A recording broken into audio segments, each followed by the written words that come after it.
Друзья, когда перепутал плюс с минусом, да, то есть мы плюс сюда, ну, бывает так, человек может сделать, и это учащенный случай такой достаточно. Плюс кидается на минус, минус на плюс, замыкает.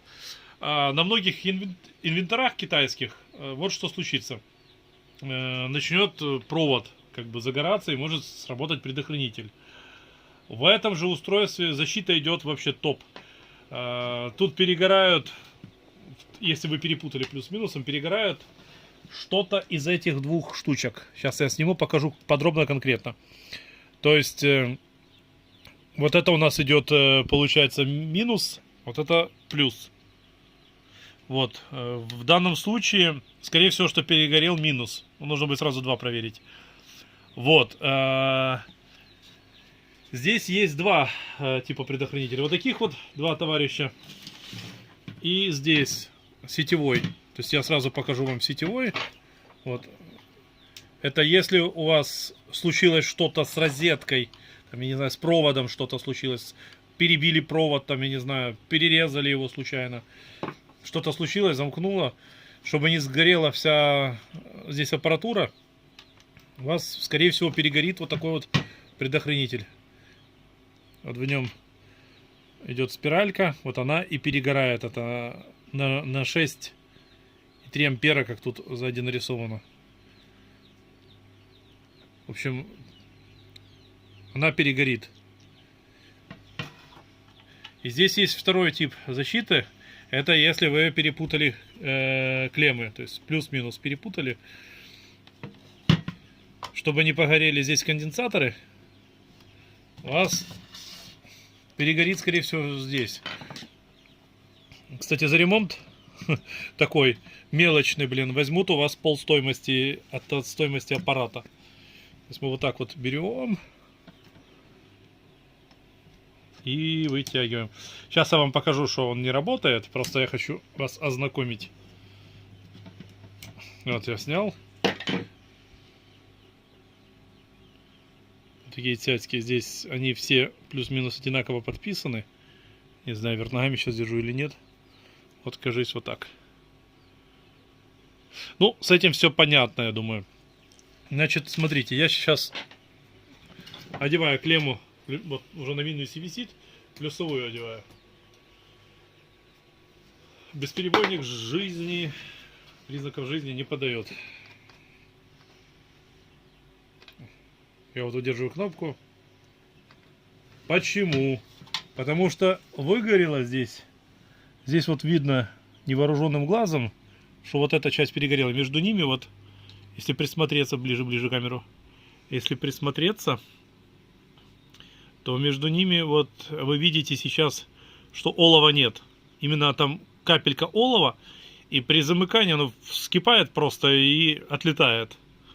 Видите, да? Вот камеру чуть-чуть не отдаляем. Вот я сейчас замкну. Смотрите. Искра вот видели было? Я сейчас искусственно создал то, что здесь есть. Смотрите. Я его запустил. Пожалуйста, камера на экран. Вот, функционирует. Он показывает, что сети нет. Он типа работает от аккумулятора сейчас. Вот батарея. Вот так вот. Я сейчас, вот видите, да, отвертку. Смотрите, я сейчас ее так, хоп, забрал.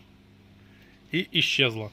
Значит, вот этот у нас исправный. Но может и этот выгореть. То есть их тут два. Как я уже сказал, вот это на минус, вот это на плюс.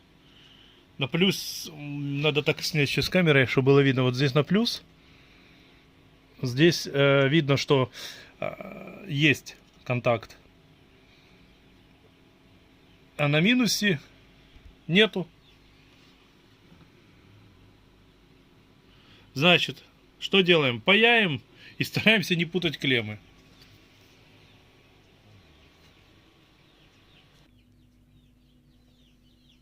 Так, друзья, вот я закончил паять.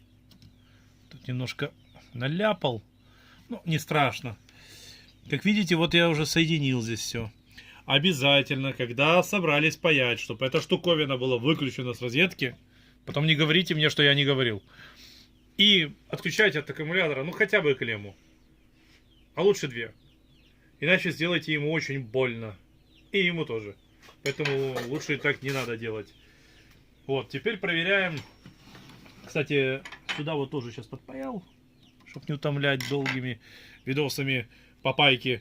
Думаю, тут все предельно понятно. У меня просто паяльник, как видите, не подходящий немножко для этих дел. Ну, такой старый попался. Какой был, такой. Таким и сделал. В общем, сейчас искранет. Ну, желательно брать за изоляцию, но вот так вот. И включаем. Фурычит? Фурычит. Сейчас включаю розеточку. Смотрим на табло.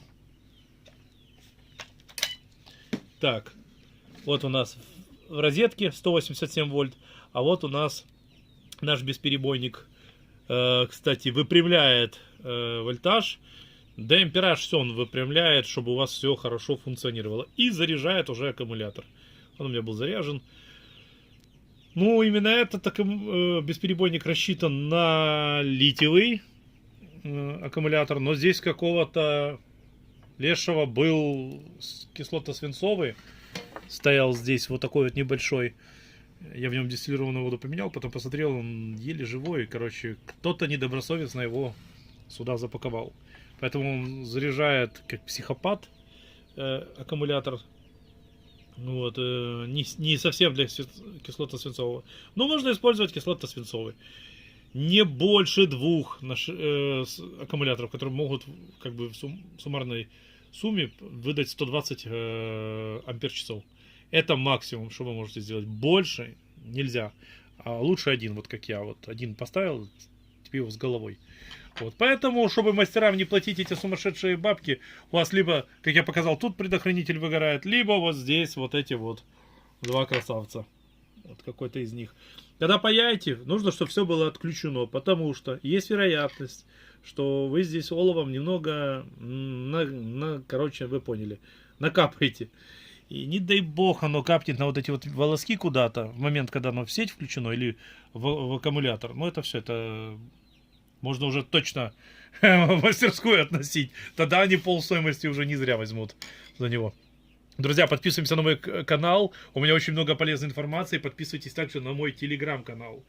Там вы можете получить абсолютно бесплатный совет от любых мастеров. У нас уже много. Мы все делимся своим опытом. Кто нам поможет, как не мы друг другу, правильно? Вот. Это бесплатная абсолютно подписка, абсолютно бесплатный вход туда. Единственное, мы не нарушаем правила нашей группы. Мы там не ругаемся, не материмся, общаемся, по делу не флудим, там о рыбалке стараемся не говорить. Вот, по делу, чтобы не засорять, в мусорку не превращать наш чат прекрасный. И не обсуждаем политику и религию.